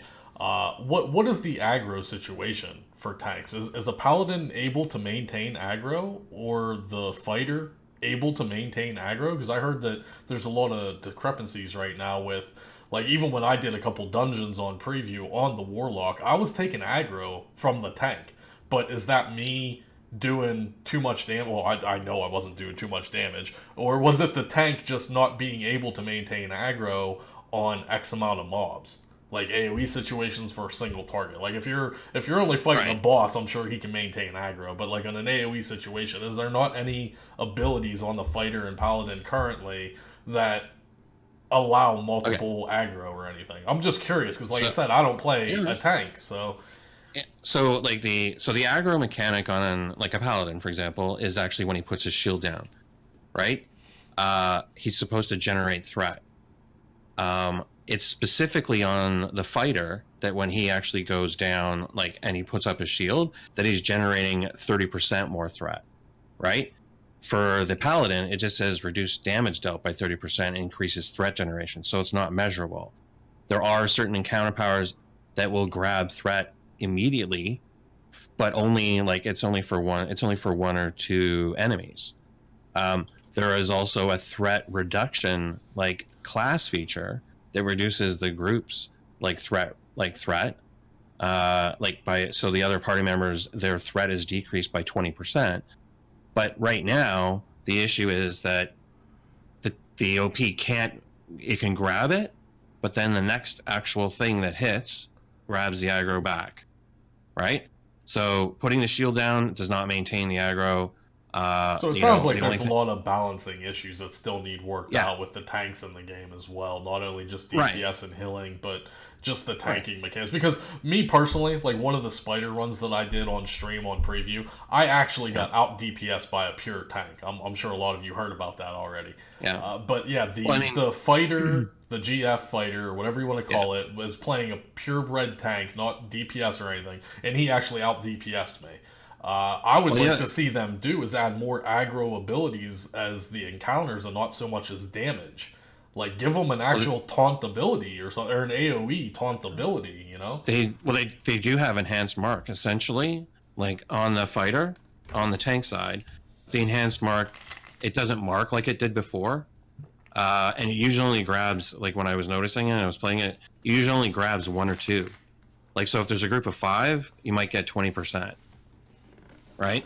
And it's still like, healer is number 1 after a tank, that they start to go, like, that was the thing is, I would just basically stand beside, like, I was running it with a healer, and I would just stand beside the healer and just whack them, throw up the thing, and the healer would just heal me and themselves at the same time, and we just stand there together. But that's not the way it's supposed to work. It's supposed to be where, because there's no combat advantage because they're all around us, because their aggro mechanic's not working. Well, there's a lot of things not working, apparently. So, like I said, they need a lot of work on this entire module, and they've been working on it for how long already? And that's what scares me the most. That is single-handedly what scares me the most. They've been working on this for the better part of 2 years already, and this is what they're presenting us with. This mod is nowhere near complete, and my fear is that they're going to push it through anyway. And it sucks. Oh yeah, they will. They're gonna push it through. They have contracts or whatever. They have deadlines. They're gonna fucking do it. Somebody just PM'd me to correct me on the switching within dungeons. So you can switch within dungeons as long as you went in on your own. But if you went in a random, you will no longer be able to switch in a random. So you're saying if I queue up by myself, get into a dungeon like say FBI, I can't change my loadout? No. The clarification was if you queue up for a random advanced, right? Mm-hmm. Your role is predetermined when entering that dungeon. You cannot switch, like, in there once you're in there. Like, whatever you came in, that's where you went in. That's what the random. That's what I'm understanding from this person. But if you have queued up for FBI and you're running FBI with a group, you can switch. It's if it's private or public, you can switch whatever you want. It's only random because in the random you've got a predetermined, like, it has to have 1 heal, 1 tank, 3 DPS. So they just lock you in when you go in. That's all. All right. The next question is for Garlanx. How do you feel about the new graphics and details of the new world? Well, to be completely honest, I have not finished the campaign yet because I've been more along the lines focused on the Warlock solely, and seeing everything that's broken with the Warlock and trying certain theory crafting builds and trying to make it worthwhile. I'm about halfway through Undermountain, so these guys are further than me, most likely in the campaign, so they've seen some more of the zones. I think I've only seen the first 2 or 3 zones. But it looks good, right? I mean, aesthetically, it looks good, right? I mean, it's a new map per se, but it also has a lot of old reused skins as well, from my understanding. But the new stuff, especially like the new mob types, the graphics and that kind of stuff, I mean, it looks fine. I mean, I'm not very big on graphics myself, right? I don't play games based on their graphics per se. Because recently I've been started playing Legends of Aria, which is the spiritual successor to Ultima Online. So you're talking about early 90s graphics here, right? You're talking about sandbox MMO graphics. A lot of people don't like that. It's the whole argument on FPS games, for instance, where you have Fortnite versus Call of Duty versus Apex Legends. Graphics are based on individuals' perspective on what they like. Some people don't like Fortnite. They say it's too cartoony or something. I don't care. I solely care about game mechanics and gameplay. I also don't care about fashion or that kind of stuff. Anything that's aesthetic, I don't give 2 shits. You can give me a paper bag and put it over my head, but if it gives me +5 intelligence, I'm going to fucking wear that paper bag like a champion. But I mean, seriously, I don't necessarily care, and that's just me personally. A lot of people. I gotta to the question that Raylene just asked Garland. I want to say, can we just? I think we can agree that the difference between mod 6 and mod 16 is good leveling wise, because I went through the leveling process 2 times already, and it's been a lot better. Well, here's what I'm trying to say. I think the developers really did improve a lot when introducing a new level cap for the game. The last time we had a level cap, it was complete ass. This time, I actually disagree with you. I think it was way too easy. Going from you think it was way too easy? From going from 70 to 80, that was way too easy. I was able to do that with like minimal effort. As an end game player that has access to Azores and Guild Boon and everything else, Dude. I went from 70 to 80 in like an hour and a half. There you go. That was by general questing. That was a joke. I actually think that should be increased. I think it should be a little more harder to get from 70 to 80. Now, don't get me wrong. Now, not as hard as the original Elemental Evil, not the original grind from 60 to 70. That shit was outrageous. But there needs to be some sort of middle ground, because right now, let's be honest, that was way too easy. Going from 70 to 80 in an hour and a half, I want a little more of a challenge there. Give me more of a grind or something. Yeah, that was like because you're slotting like Azure 13s or 14s in your stuff. I get it or whatever, but I mean, it basically, like, when I didn't do that on one of the runs that I went through to level it, because I've leveled 4 now at this point. So I've gone through it 5 times and I've leveled 4 characters. And so what I would say is that, it goes, you can, by the time somebody would normally be at around 74, you can be done. Like, you can be at 80 and go get your gear and then do the rest of the campaign. The campaign's not even time gated. I think Garb mentioned that earlier. Right, it's not time gated. That's hilarious, actually. I honestly thought, because we talked about this before all this got released on preview, and I was actually surprised that they didn't time gate this campaign where every 2 campaign tasks you unlock would grant you 2 more level progression or something along those lines, and I'm really, really surprised they didn't do that. I think they finally learned. Yeah, but what I would... Go ahead. I just wanted to finish my thought on it, was that, so I mean, there's no question about that, but there was like a very steep, like, if you hadn't gotten your 80 gear already, like, because like I said, I leveled it like the way it was supposed to be intended, so that when you got to the end of the campaign, you were turning 80, right? And when you went from 78 to 79, there was a very steep curve. And essentially just before you turned 80, there was that, I'm sure, well, spoiler alert, there's like a vampire woman that you fight. And I'm telling you, if you're not already 80 with all your 80 gear on it, she is a son of a bitch. And like the gap, is a huge, like, it's a huge leap forward from any of the stuff that you were doing before, right? Like, it's all of a sudden, like, I mean, I think the only thing that I would say there was that the difficulty level of the stuff on the lower levels should have been more, like, leading up to it. It should have, I understand, like, leading up slow, but I mean, it should have increased as it went along, and it seemed to stay fairly flat for basically the first, 8 levels.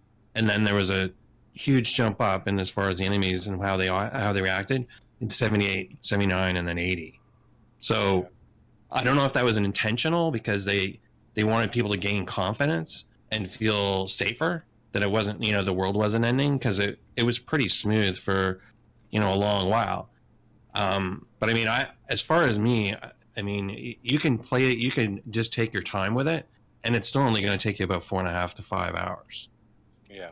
Well, my point of view on the new graphics design, as Braylon asked us, is aesthetically, yeah, it's gorgeous, it's beautiful. There's some new mobs, some old mobs that have been revamped, cryptic, they do that sort of thing. And one thing that really excited me the most is I could change my name to Galactic Undermountain. And in the future, I hope, they make a space module that will fit me perfectly. They might actually make a space level, because when I was in hashtag Spelljammer. Oh, what? Yeah, Spelljammer. Oh, jam me, baby. I was in there and I saw Spelljammer ship in the dungeon. They wouldn't just put that in the dungeon for no apparent reason unless they're gonna tease something. But this early, I mean, before Mod 16's even released, I don't know. I mean, seeing from what I asked Julia and Terramac about Hallister, and seeing as Hallister has dominion over the elemental planes and space, kind of makes sense. But again, I don't think they would even do something to that magnitude with MTG coming out this year. Yeah, the future mod should be pigs in space featuring galactic underwear. All right. Speaking of last future question. mods, question for Galactic. How do you think Mod 16 will affect the future of the game? What All right. future? What Future. there's a Okay, future? that's the key word. What? There is future. Okay, let me speak to you as a person being optimistic. I'll take the optimistic portion of it, and then I'll go to my pessimistic side. So optimistically, because I love the game, I want it to be fantastic. I hope it's going to be great. I want it to be fantastic.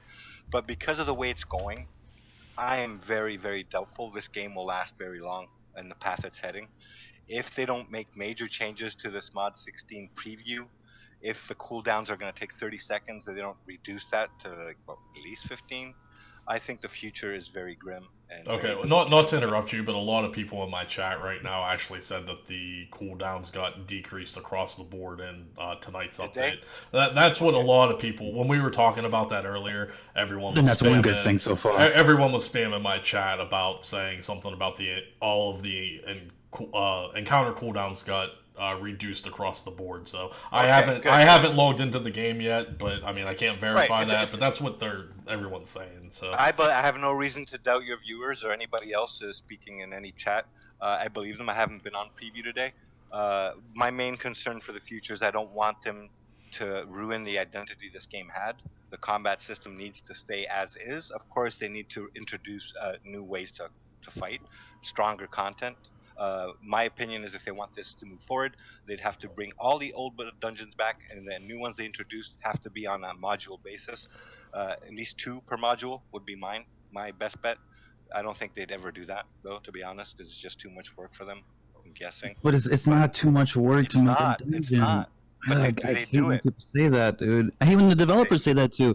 I mean, when Julia said on stream, it's a lot of work to create it. No, it's not.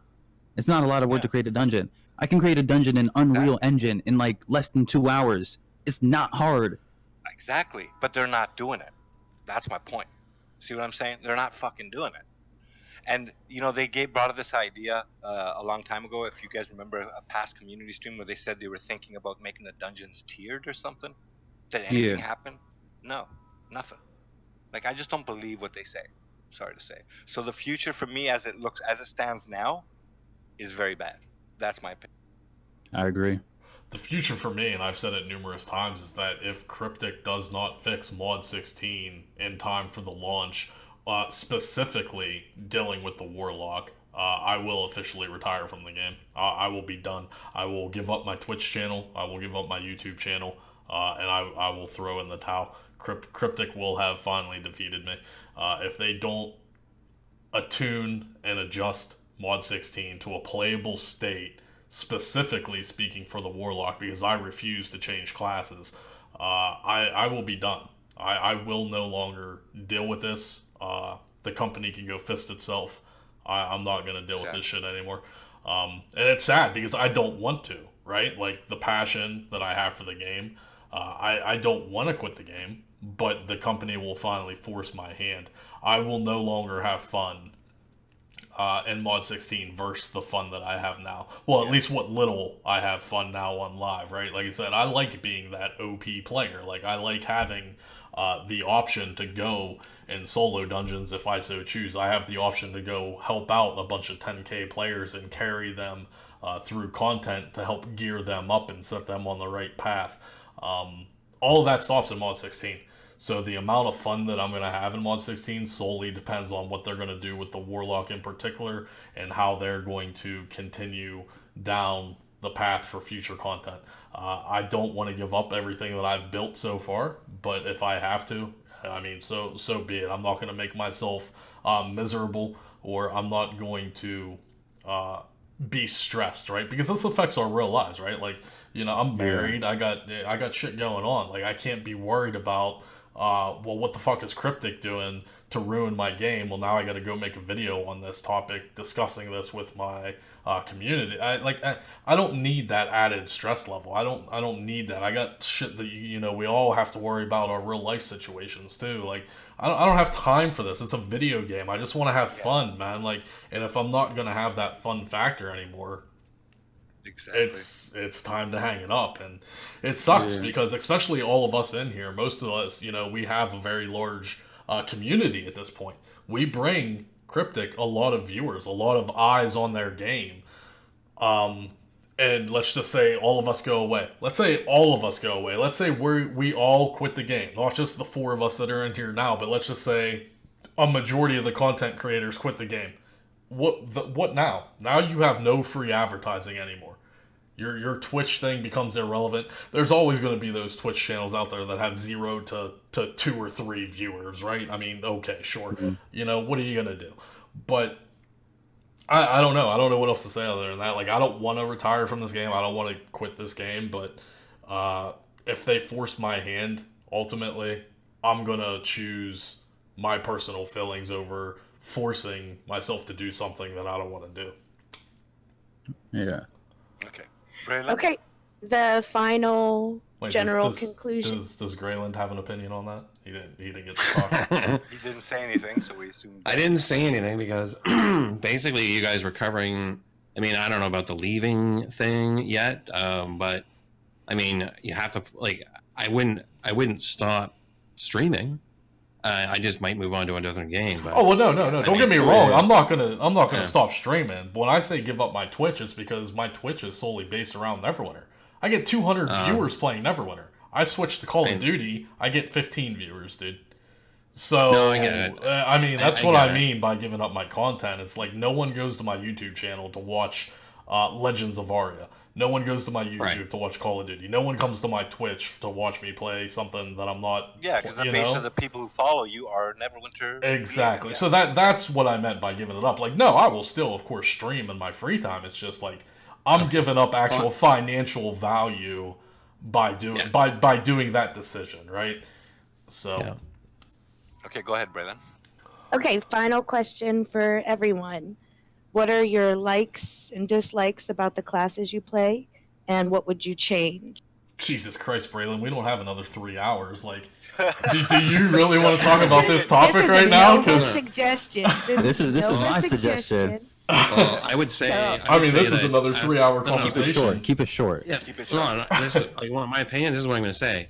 We're 5 days. We've been playing the game. We've been playing the preview for 5 or 6 days, right? They haven't done one patch. We haven't even looked at all the stuff that they changed in this one patch. Oh no, I mean mean- they've been doing a lot of different stuff since playtest. I'll tell you that. When it No, came I'm to sure. live, it was not the same. No, I get you, right? And that's what I'm saying is like for me to make an evaluation and say, what do I like or dislike about my class yet? My class is half broke at the moment. I can't even honestly tell you, unless aggro is the basis of everything a paladin would do. Like the ranger, on the other hand, I mean, there are specific things like feats, like there are feats that are broken and there are powers that are broken that aren't even doing damage. So for me to actually honestly say, how is it playing? Do I like it? What would I change about it? I mean, overall, I would say, people were saying, oh, they fixed all the cooldowns. Well, I just looked. My cooldowns on my paladin aren't fixed, so maybe I'd like more cooldowns, like lower cooldowns. It's just too early for me to say what I like or dislike because, I want my stuff fixed so that I can actually give you a fair assessment of whether or not, this is worth playing.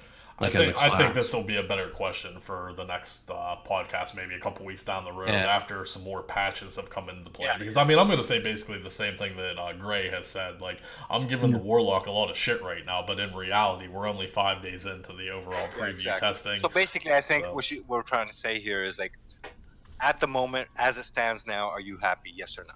That's it. No. I'm not.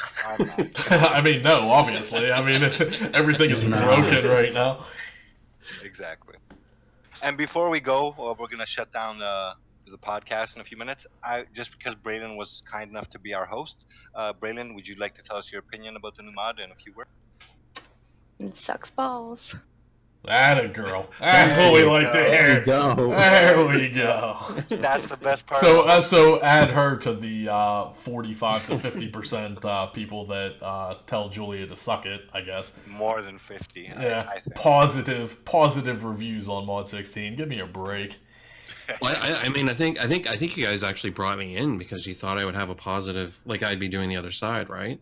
The majority. Well, I thought you were gonna have a I mean, let's be honest. You're more optimistic than me, for sure. I Like, am. at least I you're am. giving the game a chance. Like, I'm saying, you know what? This game's fucking dead, dude. Like, wrap it up. Like, just bury this shit. This should have been. This should have been Neverwinter 2.0. They should have I made a think completely Garlanx new is game. more like I'm close. I'm the closest to Garlanx in the opinion, I guess. He's a bit more than me, a bit more far-fetched, but I'm close. I think I'm the closest to him because I feel like this game's going down the shitter, basically. So. Yeah, I'm generally optimistic and easygoing, and I'm looking at new games. Yeah.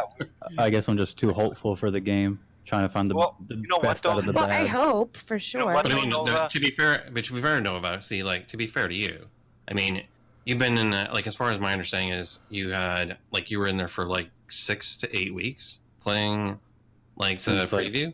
Yeah, I think like late January. Right. So you've actually seen more evolution, like, in the game, like, from when you first got it to when it first hit preview. So you can sort of get an idea what stuff's not going to change and what stuff, there's, like, movement on, or, stuff that's bugged, right? Like, I mean, there's stuff that's bugged. There's stuff that's just not good. Like, it's just not good play style. It's not good power, or whatever it is. It doesn't work the way it should. And there's other stuff. And so you have a more, like, a larger, like a bigger picture of what's going on. We were operating off of 5 days of playing it, or 6 or whatever. And so our window of understanding is small. And, like, I'll tell you, like, I mean, when I first ran my first character through, it was pretty painful, like, trying to figure out what to do and, get through it. When I ran my second one through and I started learning more about it, I've run an OP again now, like, 3 times through, like, and it's a lot easier now because I understand what I need to do, and so I'm getting the idea of how a build is working, but I'm nowhere near happy with the way stuff interacts. And I completely agree with you. I don't have a problem adjusting or adapting to the changes, but the overlying problem is that it has to work. I'm not going to sit there and struggle because they're doing something wrong with my class, right? Like, as long as they can get some sort of balance, I will be more than willing to adjust and adapt to the game. That's not the problem. The problem is that they need to fix it and balance it where it becomes to a state of the game where it's actually playable. Exactly. Mm-hmm. All right, guys, our 1 hour podcast turned to a couple of hours. 2 hours, 1 hour, 2 hours. That's more ad revenue on YouTube. Yay. All right, on Bring it behalf of all my in. end, I'd like to thank you all, everybody watching on my stream, on Garlanx's stream, on Nova's, and on behalf of Greyhastur as well. Thanks for watching. That's on my end. You guys can say your goodbyes as well. Thank you guys for having me on. Galactic for inviting me. Greyhastur. I think that's how you pronounce it. Great Husa. Let's get Husa in here. Let's bring him back for next week. Hastur. Garland, Braylon. Thank you guys so much. Yeah, man, I really hope that we can, come together again and make this game better, hopefully, or just hope for the best with Magic, I guess. Yep. Like I said about a week ago, I'm expecting the worst, hoping for the. Yeah. Yeah, well, I mean, I'll look forward to after another week of filing reports on the forums and stuff, and hopefully we'll see some better stuff next week. So we'll have some. They're just gonna positive ignore talk your about it. post. I'm sorry. Yeah. They're not ignoring my post, boy. They're not ignoring my post. They've been ignoring mine since fucking playtest, man. And by the way, Nova, next time you get a box from Cryptic, don't shake it; it'll explode. Yo, that's what I'm so scared to do these unboxing videos because I feel like you're gonna keep making memes out of me. I don't know what to do. All right. Well, what the thank thing you is? I want- guys for the Thank you. opportunity. Thank you, Galactic, for the invite. Thank you, buddy. Braylon, for All right, Garland, go being to the sleep. moderator. Yeah, it is definitely my bedtime. So without further ado, I am going to take my leave. This was good. Hopefully, I think Galactic wants to make a regular thing out of this. So maybe we can sub in some content creators. Some And different either ones. add people and or just get one big tag team. I don't know. We need to come up with some kind of at least better format, and at least go down to, like I said, we either need to decide if we want to make it an hour, 2 hours, 3 hours. We need to have some kind of I think like because we're all one or going two to topics max. discuss. That's what I mean. Like the discussion is always going to be free flowing in a situation like this, so it's hard to determine an exact time frame, right? Because you don't want to be rude and cut someone off. If they want to openly discuss about a topic, they should have that and be able to do so, and then everyone else should be able to have an opinion on that. So I think for the first one, it was good. Well, technically the second one, because I wasn't invited to the first one. Those were for the super secret people. That was on the blah blah blah blah blah. That was for the super secret. I'm gonna make a meme out of you. But no, thank you guys. I appreciate this. I think this was good. Nice. This was a good talk. Hopefully the developers actually listen to this. Maybe, I doubt it, but it's the hope. Hopefully. And they can take our criticism and either do something with it, or they can simply ignore us and do what they want anyway and just lose basically their player base, which ultimately hurts their wallet, right? I mean, that's their job, right? I mean, that's their livelihood. So you think that they would want to make the community happy, but all these years they've done nothing but piss us off. So maybe we're the fools for playing for this long. I really don't know. But I bid you guys adieu. Everyone have a good night. Have a good weekend. I'm going to cut my video here. All right.